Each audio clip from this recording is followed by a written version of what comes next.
우리가 신앙생활을 하면서 가장 많이 듣기도 하고 또 가장 많이 말하는 것 중에 하나가 성령 충만, 또 성령의 기름 부으심, 성령의 은사, 이런 용어들에 대해서, 개념에 대해서 우리가 정확하게 이해하고 또 신앙생활에 잘 적용하는 것이 굉장히 중요합니다. 왜냐하면 성령님에 대해서 어떻게 우리가 이해를 하느냐에 따라서 신앙의 스타일이 완전히 달라집니다. 크게 두 분류로 나눌 수가 있는데요.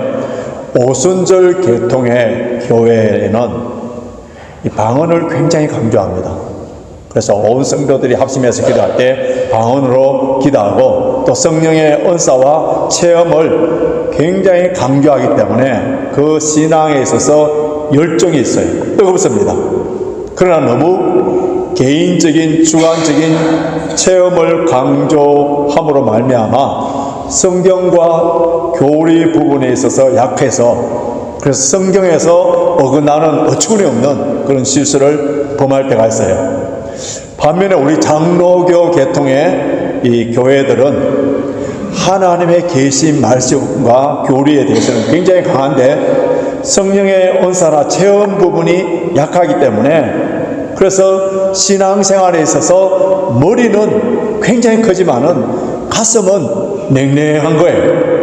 그래서 장로교회의 예배의 분위기는 엄숙하고 조용한데 마치 장례식과 같다는 그런 표현이 있습니다. 그러나 오순절 교회에, 순복음교회라든지 이런 교회에서 예배를 드려보면은 어떻게 합니까? 찬양을 할 때에 춤을 추고 박수를 치기도 하고, 목사님이 설교할 때에 수시로 믿습니까?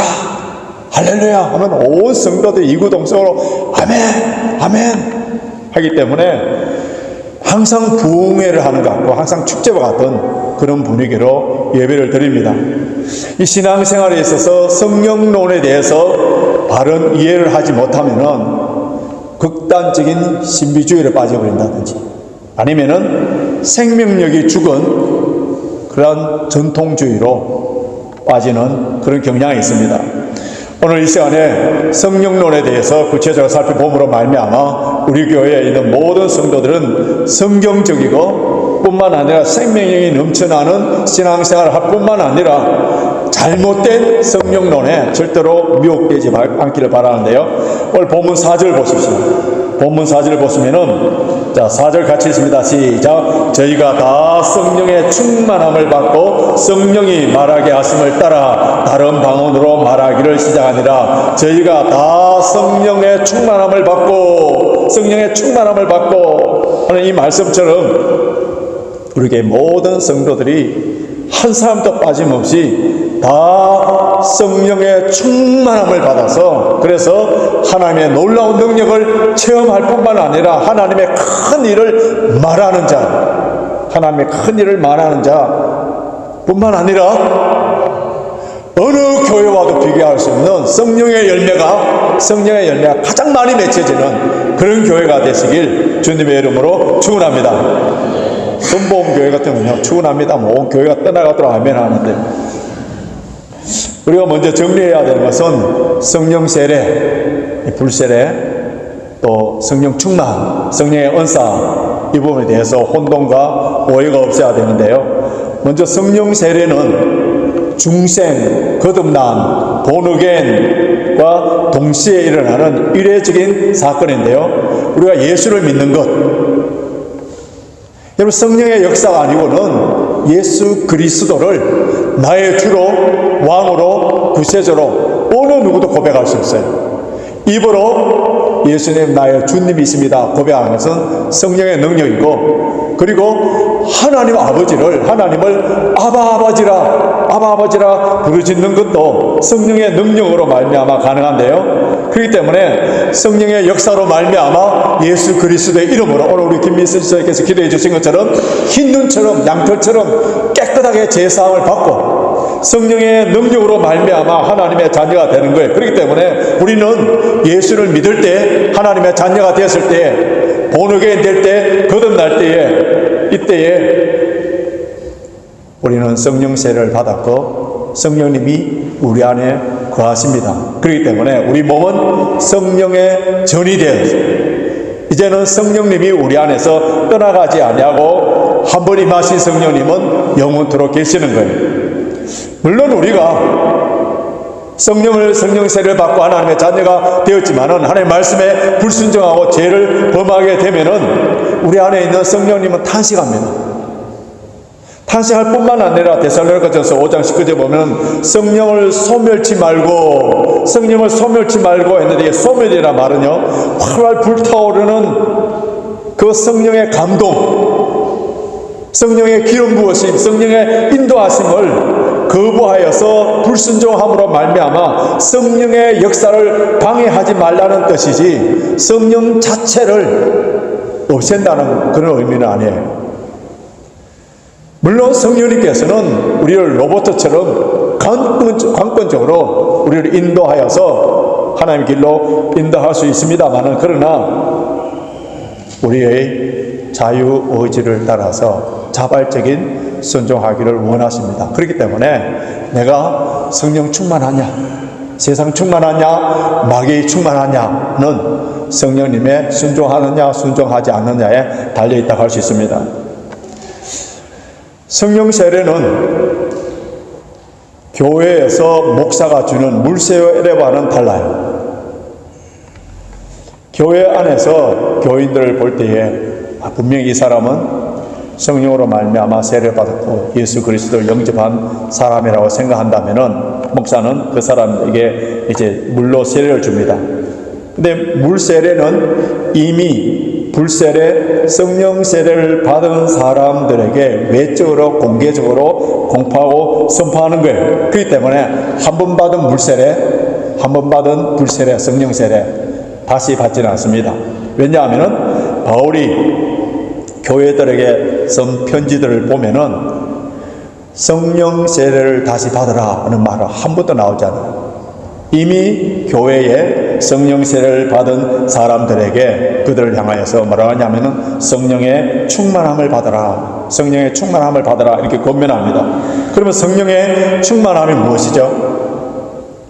에베소서 5장 18절 보면은 성령 충만을 받아라, 성령 충만을 받아라 이런 말씀이 나오는데 여기에 시제를 보면은 아주 독특해요. 그 시제가 어떠냐 하면은 현재 수동태 명령형입니다. 현재 수동태 명령형인데 이것은 뭐냐면은 일회적인 사건이 아니라 계속적으로 성령의 컨트롤, 성령의 지배를 받아야 된다. 성령의 붙들림을 받아서 말을 하고 성령의 인도하심을 따라서 행동하고 생활해야 된다는 것을 강조하고 있어요.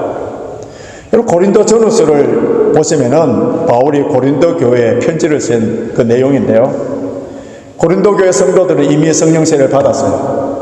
그리고 그 교회는 다른 교회와 달리 성령의 은사가 굉장히 많이 풍부했습니다. 많은 은사들을 받았었어요. 그런데 바울은 성령 세례를 받았고 성령의 은사가 풍부한 그 교회를 향하여서 육에 속한 교회라고 뿐만 아니라 갓난아기와 같은 수준이에요.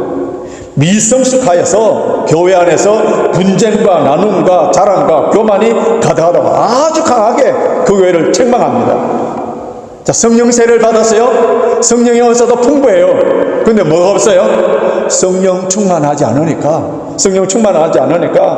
다른 사람에게 또 교회 공동체에 덕을 세우지 못하고 아주 유치하고 이기적이고 자신의 욕망을 따라서 신앙생활을 하는 거예요. 교회마다 방언하는 사람들이 많이 있어요. 심지어 어떤 분들은 방언으로 찬송하는 분들도 있습니다. 여러분 이렇게 외적으로 드러나는 성령의 은사를 받았다고 다 성령 충만한 것은 아니에요. 기도할 때 방언으로 열심히 기도를 하는데 일상적인 삶 가운데서는 거짓말도 잘하고 다른 사람들에게 상처도 주고 중상모략하고 교회 덕을 끼치지 못하는 분들이 있어요. 성령의 은사를 받았지만은 성령에 충만하지 않아서 그래요. 병 고치는 사역을 하시는 많은 사역자들, 그분들의 안수함으로 말미암아 놀라운 기적의 역사들이 일어나는 것을 보지 않습니까? 그런데 성령의 은사는 받았지만 성령 충만하지 못하니까 성적인 스캔들로 또 교회 재정에 대해서 그렇게 문제로 말미암아 넘어지는 사역자들이 얼마나 많습니까? 엔진, 즉 은사는 강력한데 핸들, 성령의 충만함에 고장이 나기 때문에 대형 사고들이 일어나는 거예요. 그러므로 성령의 은사를 갖고 있다고 해서 다 성령 충만한 사실이 아니에요. 저는 여러분들에게 우리 교회에 각 필요에 따라서 성령의 은사를 받는 것을 기도합니다. 그러나 그보다 더 중요한 것이 뭐라고요? 성령 충만해요. 성령의 은사에 관해서는 로마서 12장, 그리고 고린도전서 12장, 에베소서 4장, 베드로서 전서 4장에 나와 있는데 그곳에 보면은 성령의 은사를 종류별로 나누면은 20가지 종류로 나눌 수 있습니다. 그런데 성령의 은사에 눈에 띄는 초자연적인 것, 일상적인 것, 기능적인 것 나눌 수가 있는데 우리는 초자연적인 은사, 병 고치는 은사, 예언하는 은사, 방언 이런 은사를 항상 큰 은사로 눈에 띄니까 크게 봅니다. 그런데 우리가 성령 세례를 받고 예수를 믿을 때에 하나님께서 각자에게 한두 가지 이상 성령의 은사를 주셨어요. 그런데 나에게 있는 그 성령의 은사가 얼마나 귀한지를 잘 몰라서 그런데 우리 가운데 그 은사들 가운데에 사랑의 은사, 봉사의 은사, 섬김의 은사, 지혜의 은사, 가르침의 은사 얼마나 귀한 겁니까? 얼마나 귀한 겁니까? 이런 은사를 주신 이유는 주의 몸된 교회 덕으로 섬기기 위해서 주신 거예요. 그래서 이 은사들을 어떻게 하라고요? 잘 활용을 해야 됩니다.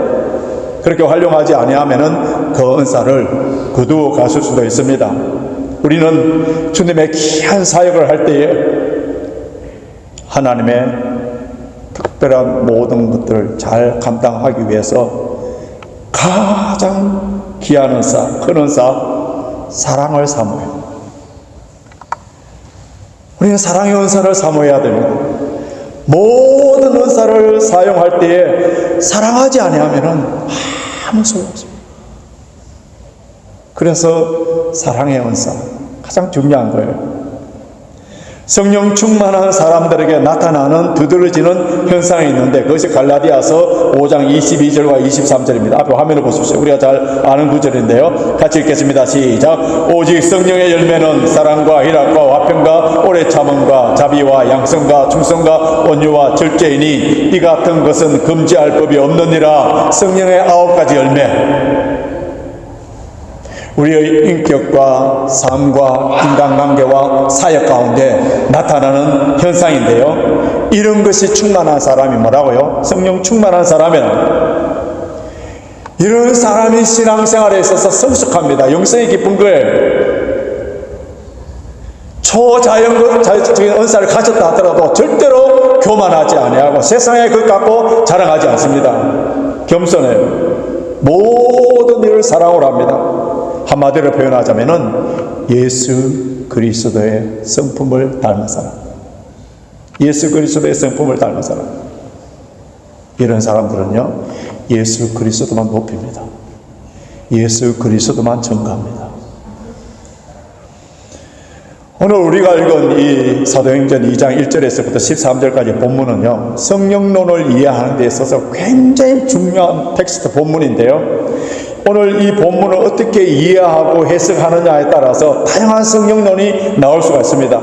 여러분 성령 강림 하면 어떤 생각이 먼저 떠오릅니까? 성령 강림, 우리 찬송가 173장 가사는요 불길 같은 성령 성신여 강구하는 우리에게 지금 강림하소서 영광 보여주소서 하실 때 불길 같은 성령, 그 뜨거움, 놀라운 체험, 이런 것을 먼저 생각합니다. 왜 그렇게 먼저 생각하느냐 하면은 오늘 본문 2절 3절이에요. 자, 2절 3절 보십시오.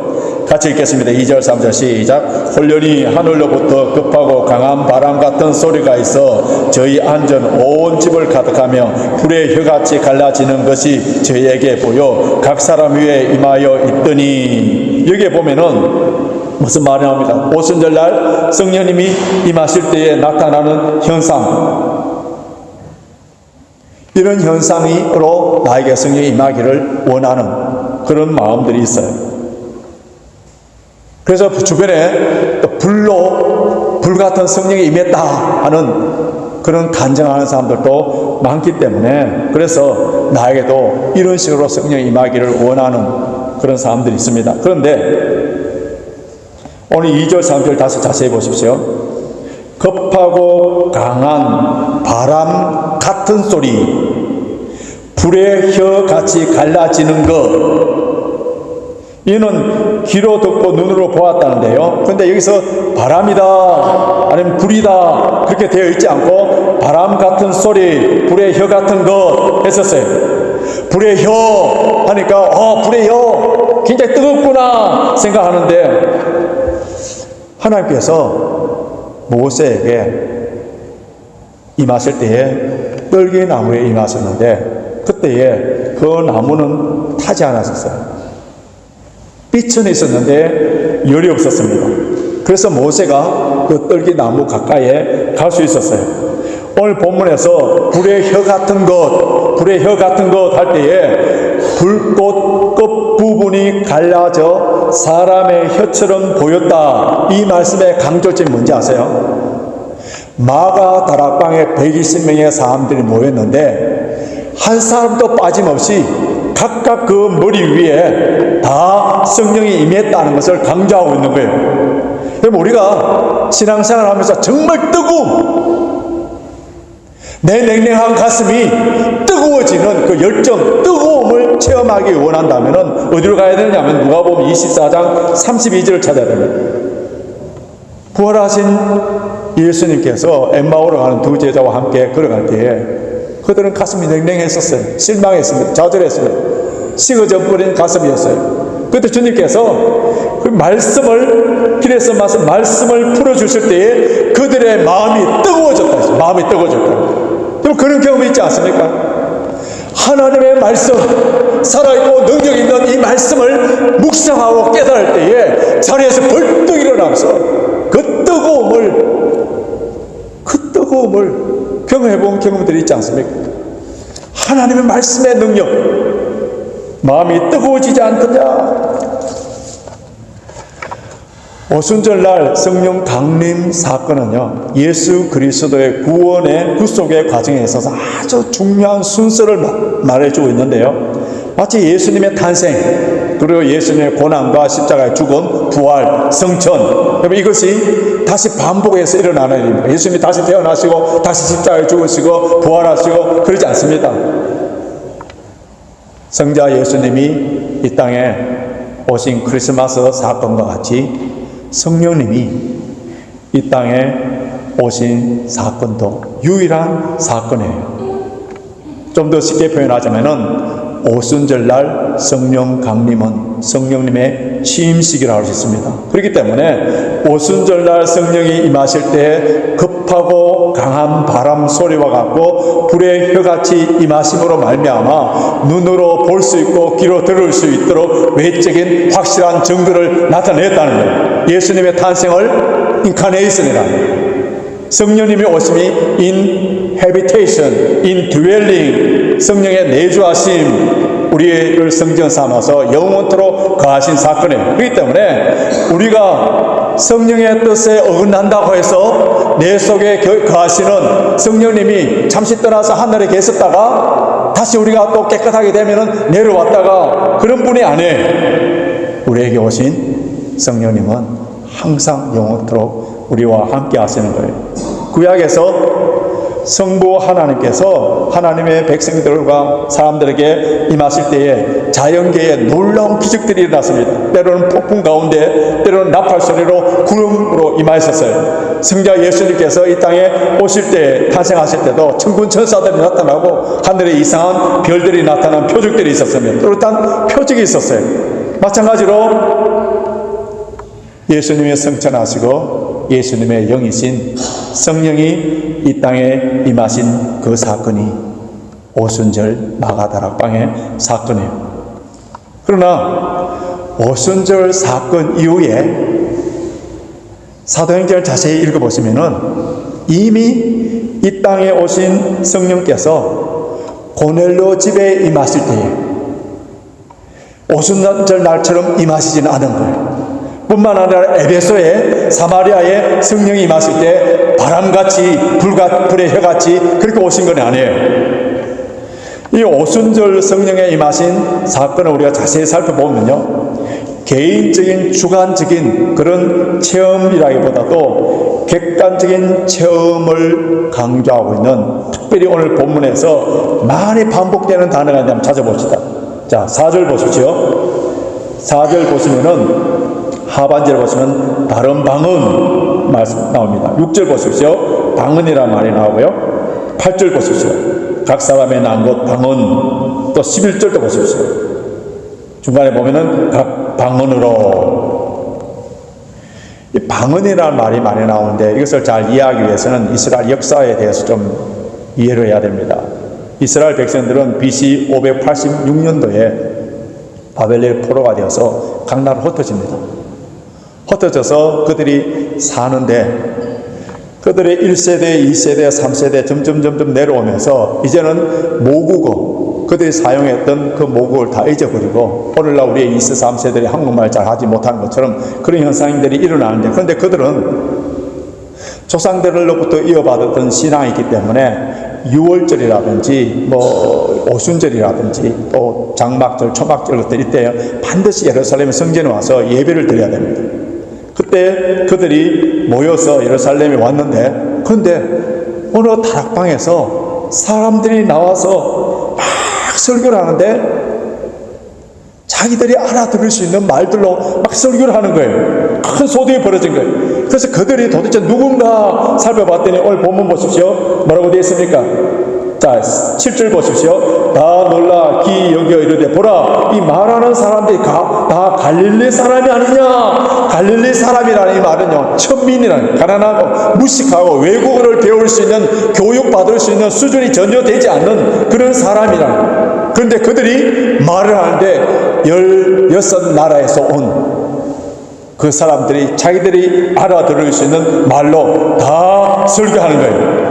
명료하게 알아들을 수 있는, 이해할 수 있는 말로 하는 거죠. 놀라운 일이 생긴 거예요. 지금 제가 한국말로 이렇게 설교를 하고 있는데 이 자리에 만약에 16나라의 사람들이 와서 자기 모바일폰 AI 통역기를 가지고 자기 나라 말로 알아듣는 같은 이런 현상인데요. 근데 그 당시에는 이런 번역기도 없었어요. 통역기도 없었습니다. 그 가운데 이 갈릴리 사람들은 외국말을 하나도 하지 못하는데 설교를 하는데 각자 나라의 말로, 자기 나라의 말로 들리는 거예요. 여기서 우리의 관심은 성령을 받은 사람들이 방언을 하였다, 놀라운 기적이 일어났다 하는데 관심이 있는데, 물론 놀라운 일이에요. 그러나 이것보다 더 중요한 것은 성령께서 이것을 기록하여서 우리에게 어디에 초점을 맞추기를 원하느냐 하면은, 그들이 들었던, 자기 모국으로 들었던 그 말씀, 어떤 말씀, 무엇을 들었느냐, 그게 중요한 거예요. 11절 보십시오. 자, 11절 하반절을 보시면은 우리가 다 우리의 각 방언으로, 같이 했습니다. 시작. 하나님의 큰 일을 말함을 듣는도다 하고, 하나님의 큰 일, the mighty works of God, 하나님의 큰 일, 하나님께서 인류를 구원하시기 위하여 예수 그리스도를 이 땅에 보내시고 죽이시고 사흘 만에 부활케 하시고 성천하심으로 말미암아 예수 그리스도를 믿는 자들에게는 다 구원을 받는, 다른 말로 하면 뭡니까? 복음, 굿뉴스, 기쁜 소식. 여러분, 성령 충만하게 되면은 어떤 현상이 일어난다고요? 하나님의 큰 일을 말하는 사람이 되는 거예요. 하나님의 말씀을 전하는 자, 간증자가 되는 거예요. 주님의 증인이 되는 거예요. 방언을 하도록 했다는 이 중요한 교훈이 무엇이냐 하면요, 여기 사도행전에 나오는 방언과 그리고 고린도전서 14장에 나오는 방언은 다른데요, 사람들이 알아들을 수 있는 말을 하였다는 건데, 이 말은 뭐냐면 의사소통이 됐다. 의사소통이에요. 의사소통의 목적이 뭡니까? 하나님의 큰 일을 선포하도록 하는 일이에요. 자, 3절 보십시오. 불의 혀같이 혀라는 이 말은요, 헬라어로 이 혀가 각 사람 위에 임했다 했는데 이 혀를 헬라어로 글로사예요. 그럼 4절 보십시오.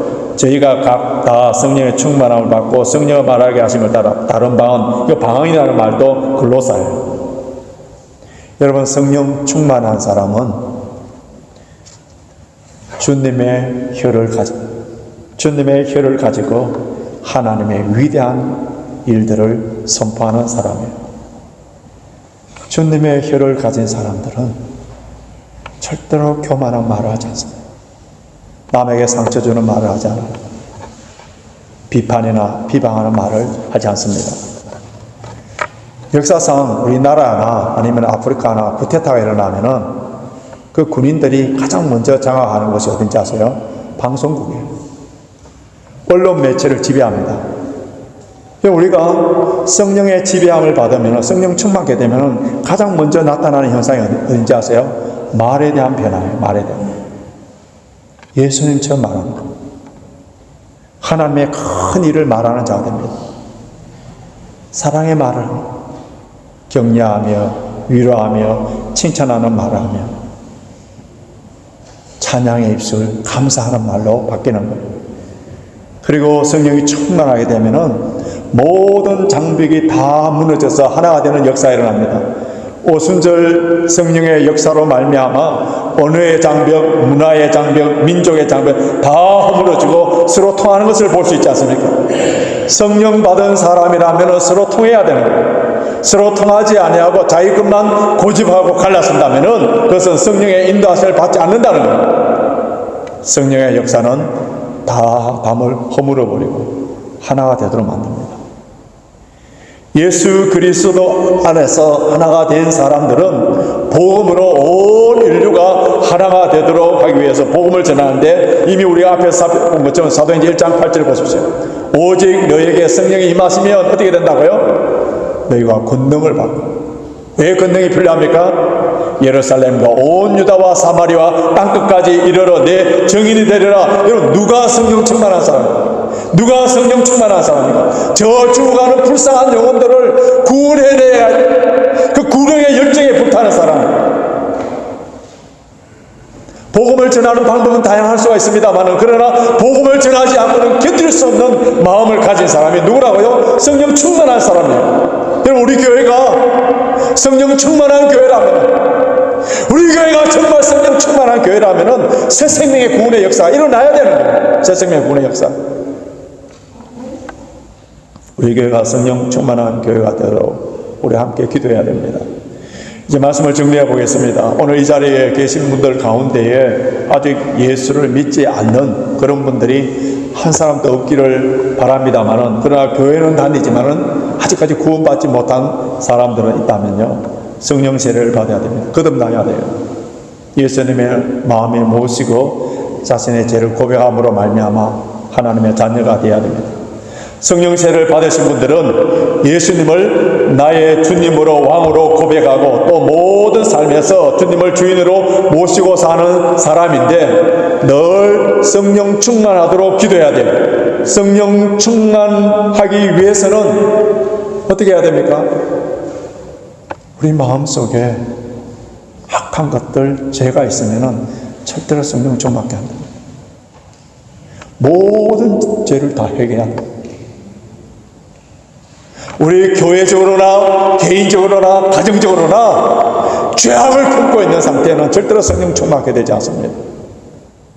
성령 충만하게 되기 위해서는 기도할 뿐만 아니라 모든 죄를 회개해야 되고요, 성령으로 말미암아 말을 바뀌어야 되고, 남들이 알아듣는 말, 이해하고 사랑하고 용서하는 말들을 해야 돼요. 주님의 혀를 가져야 돼요. 여러분, 성령 충만하게 되어서 모든 장벽들이 다 무너져야 되고요, 용서하지 아니함으로 말미암아 스스로 높게 쌓은 그 감옥 안에 갇혀 있어서는 안 되는 거예요. 성령 충만한 사람들은 서로 소통이 되는 거예요. 다 용서해 주는 거예요. 주님께서 나를 용서해 주신 것 같이 나도 다 용서해 줌으로 말미암아 용서의 사제의 은총을 누리고 사는 사람이에요. 뿐만 아니라 하나님의 큰 일을 말하는 사람이에요. 때로 어떤지 못 어떤지 복음을 전하는 삶을 사는 사람이 바로 성령 충만한 사람입니다. 여러분, 성령 충만한 사람은 세상 사람들과는 달라요. 우리 그리스도인들 가운데 가장 큰 욕이 뭡니까? 너나 나나, 예수 안 믿는 사람이 너나 나나 뭐 별 다르냐 하면은 그거는요 가장 수치스러운 욕입니다. 그래서 그들 우리를 볼 때에 너희들은 셋술에 취한 것 같다. 세상 사람들과 뚜렷이 구별된 삶, 차별된 거룩한 삶, 복음을 전하는 삶, 항상 기뻐하는 삶, 감사하는 삶, 하나님께 영광을 돌리는 삶. 우리 교회 모든 성도님들 한 사람도 빠짐없이 영적인 세술에 취한 자들이 되어서 성령의 힘으로 말하시고 성령의 능력으로 모든 고난과 어려움을 다 극복하시고 성령의 능력으로 말미암아 평강과 기쁨을 누리시면서 날마다 승리하시는 저와 여러분이 되시길 주님의 이름으로 축원합니다.